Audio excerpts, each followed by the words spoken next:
Hello दोस्तों, स्वागत है आप सभी के इस सेशन में। This session is part of a पराक्रम सीरीज, जहाँ पर हम जेआईबी आई एंड आईएफएस के इंपॉर्टेंट टॉपिक्स को, इंपॉर्टेंट चैप्टर्स को थ्रू एमसीक्यूज डिस्कस करने वाले हैं। इस सेशन में हम इश्यूज फेसिंग इंडियन इकोनॉमी ये चैप्टर देखने वाले हैं। दिस चैप्टर में not be that important from the exam point of view, but इसके कुछ पार्ट्स हैं from which questions can come. तो वो कौन से पार्ट्स है जिन्हें हमें पढ़ना है, वो हम इस सेशन में देखेंगे। साथ के साथ जेआईबी एग्जाम की प्रिपरेशन और इजी हो जाती है with the help of the previous year questions, most important topics and MCQs. ठीक है, इसके बढ़िया पीडीएफ हमने बनाए हैं जिसको आप डाउनलोड कर सकते हैं by clicking the link given in the description. तो यहाँ पर chapter number 11 which is the last chapter of module A, वो हम देख रहे हैं, इश्यूज फेसिंग इंडियन इकोनॉमी। इस चैप्टर के किस तरह के एमसीक्यूज एग्जाम में पूछे जा सकते हैं एंड उनको हमें सॉल्व कैसे करना है, साथ के साथ उससे रिलेटेड जो चैप्टर के एक्सप्लेनेशन है मोस्ट इंपोर्टेंट पार्ट्स के, वो भी हम देख लेंगे। ठीक है, तो this is the first question, which among the following is the correct definition of jobless growth? Please pause the video and try to answer this question. Okay, yes, तो यहाँ पर क्या सही जवाब होगा? यहाँ पर आप देख सकते हैं the name given of the phenomenon given over here is jobless growth। तो jobless growth से पता चल रहा है कि growth इकोनॉमी का तो हो रहा है, लेकिन वहां पर jobs की growth नहीं हो रही है। तो that is why economic growth without growth in employment। ठीक है, ये आपका सही होगा। अदर ऑप्शंस क्या है देख लेते हैं। Economic growth without poverty alleviation, economic growth without growth in the environmental conservation. तो ये चीजें नहीं है। जॉबलेस ग्रोथ में जॉब्स नहीं हो रहे हैं, जॉब्स में ग्रोथ नहीं हो रहा, तो economic growth without the growth in the employment, ये हमारा जो है सही जवाब होगा। राइट, तो option A will be the right answer over here.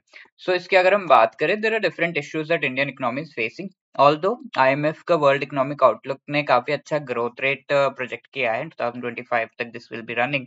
2023-24 का वर्ल्ड बैंक का रिपोर्ट के हिसाब से 6.8% ग्रोथ रेट इंडिया की होगी, ये देखा गया है।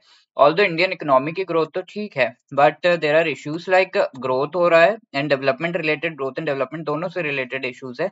लाइक ग्रोथ तो इंडिया का ठीक ठाक होगा आगे जाकर एंड हो भी रहा है, बट ये ग्रोथ जो है वो जॉबलेस है, बिकॉज पीपल के जो एम्प्लॉयमेंट अपॉर्चुनिटीज है उसमें कोई ग्रोथ नहीं देखा जा रहा है, और अगर देखा भी जा रहा है तो वेरी मिनिमल ग्रोथ है। राइट, उतना स्मॉल ग्रोथ से काम नहीं बनेगा, तो we have to work on this. Apart from the development related क्या इश्यूज है, पॉवर्टी तो इंक्रीज होता ही जा रहा है, और पीपल में इनइक्वालिटीज तो राइज होते जा रहे हैं। Like mostly economic inequalities, there are also social, cultural, environmental, all these inequalities are also increasing by the day। Political inequalities, legal inequalities वगैरह increase होते जा रहे हैं। Mainly economic inequality, rich है तो rich होता जा रहा है, poor है तो poor होता जा रहा है by the day। तो how can we tackle that thing?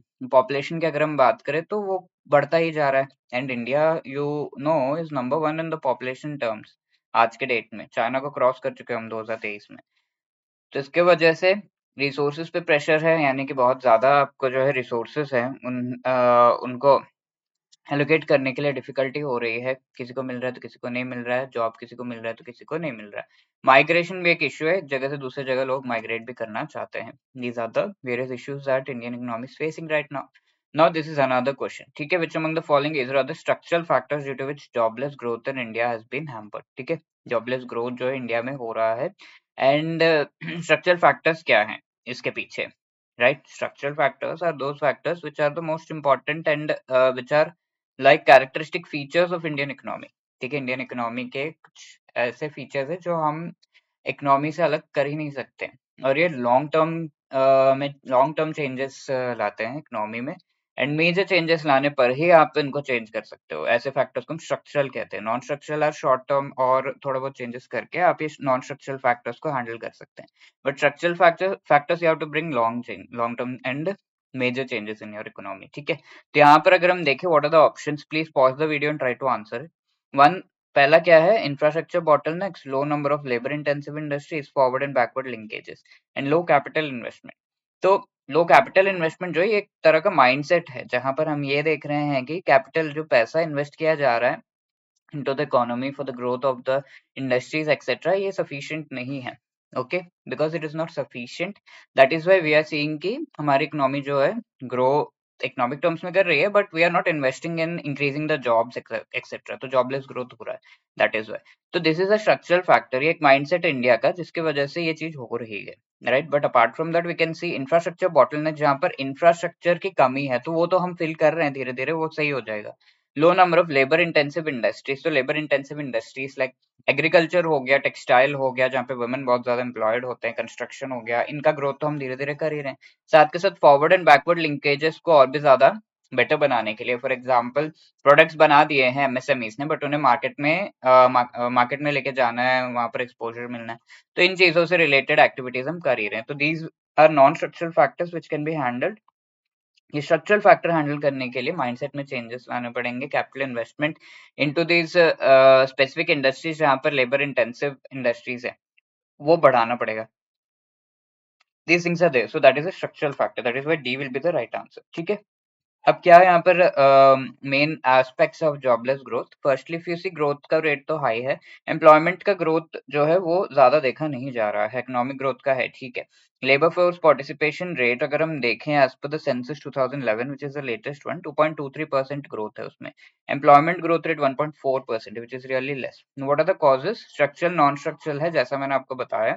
Structural long term factors economic के हैं, like low capital investment, stringent labour laws, और एक्सेस जो है सोशल फैक्टर्स अदर कि पीपल का एक्सेस भी नहीं है, लाइक बहुत सालों से वुमेन का एक्सेस लेट्स से एजुकेशन में थोड़ा कम है या फिर बाकी चीजों में, तो that is an something that is hampering things, isn't it? तो यस, सोशल फैक्टर्स जो कि लॉन्ग टर्म फैक्टर्स है वो भी है। अब शॉर्ट टर्म फैक्टर्स क्या हो सकते हैं? Non structural infrastructure bottlenecks, labour intensive industries, forward backward linkages, जिनको हम इजीली हैंडल कर सकते हैं, उसके स्टेप्स उसके लिए हम ले ही रहे हैं।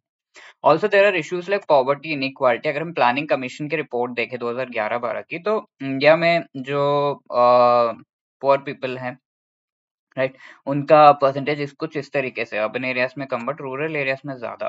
द मेन थिंग इज कि food, financial assistance, basic necessities उनको प्रोवाइड करना है।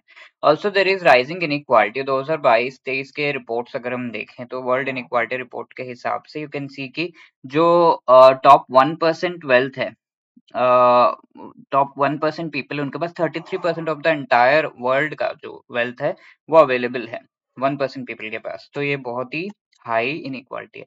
And if you see Oxfam inequality report, इसमें भी आप देखेंगे कि टॉप 10% के पास 77% वेल्थ है इंडिया के अंदर। तो ये काफी हाई जो है रेट ऑफ वेल्थ है, और जो नीचे के 90% है उनके पास 30% से भी कम का वेल्थ है। तो किया क्या जा सकता है? कोविड, सोशल एक्सक्लूजन, अपॉर्चुनिटीज की कमी की वजह से ये हुआ।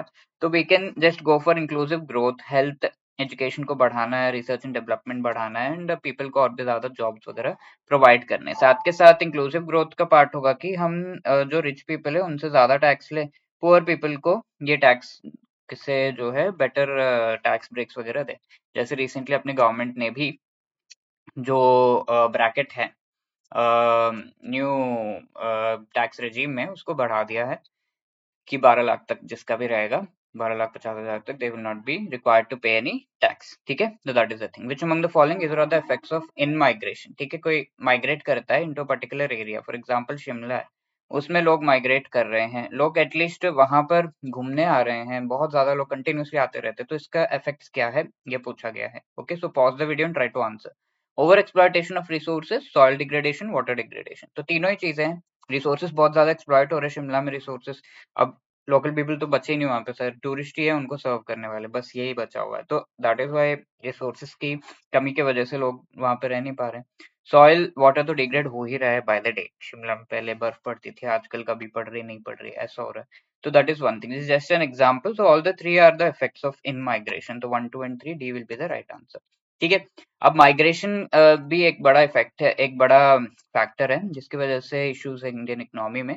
आउट माइग्रेशन क्यों होता है? लेट्स से एनवायरमेंटल कंडीशन सही नहीं है, कोस्टल रीजन है, वहां पे सी लेवल राइज हो रहा है बाय द डे, तो obviously people will start migrating out of that region. Developmental and demographic situation सही नहीं है, वहां पर पीपल का जो है कुछ कम्युनिटीज किसी दूसरे कम्युनिटीज का अलाउ नहीं कर रहे, या फिर डेवलपमेंट जहाँ वहां पर जो हेल्थ एजुकेशन के से रिलेटेड फैसिलिटीज है, they are not good, so people will keep migrating out. In migration ऐसे जगह पर जहाँ पे better education, employment, environmental conditions की वजह से लोग करते हैं इनटू सच रीजन।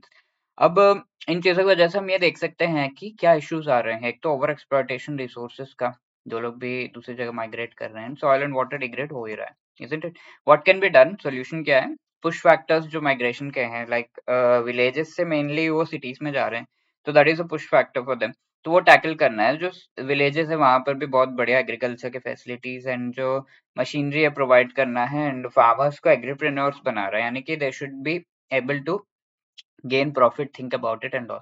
ठीक है, रूरल टू अर्बन माइग्रेशन घटेगा। साथ के साथ पुल फैक्टर्स होने चाहिए, जैसे रूरल एरिया से वहां पर भी बेटर एजुकेशन मिले उन्हें, बेटर हेल्थ फैसिलिटीज हो, डेटा कलेक्शन के मेथड्स बेटर होने चाहिए कि हाँ आपको सारा इन्फॉर्मेशन है कि हाँ किस तरीके से वेरिएशंस आ रहे हैं, based upon that you are able to tackle things. ठीक है, तो all of these things are something which are the remedies. This is a homework question. Which among the following can be done to tackle migration? Please go through and try to answer it. Comment section में आपको ये question answer करना है, right. इसके साथ साथ this is was a question जो पिछले सेशन में हमने देखा था, which among the following schemes organizes traditional industries and artisans into clusters। ठीक है, ट्रेडिशनल इंडस्ट्रीज की बात आई ही है, तो द स्कीम इज पूर्ति। ठीक है, scheme for scheme of fund for regeneration of traditional industries। ठीक है, स्फूर्ति। So A will be the right answer over here. And if you are really wanting to prepare for the JIB exam, clear it in one attempt and need guidance for that, तो हमारा master course available है for all the 4 components, IIFS, AFM, BPB, RBW। बहुत अच्छी तरीके से आप exam का preparation कर सकते हैं through short recorded videos, concept classes, short notes, short जो हमारे एमसीक्यूज हैं, comprehensive MCQs, full length mock test, also before the exam live classes के थ्रू आपको रिविजन कराया जाता है। तो JIB 75 कोड यूज करके आपको 75% का डिस्काउंट भी इस पर मिल रहा है। We also have the live crash course, तो लाइव क्रैश कोर्स को भी आप अवेल कर सकते हैं, जिसमें लाइव क्लासेस के थ्रू पढ़ाया जा रहा है। Okay, if you have any other queries, call us on this number, या फिर आप मेल कर सकते हैं hello@edutab.co.in। Wishing you all the best, thank you so much.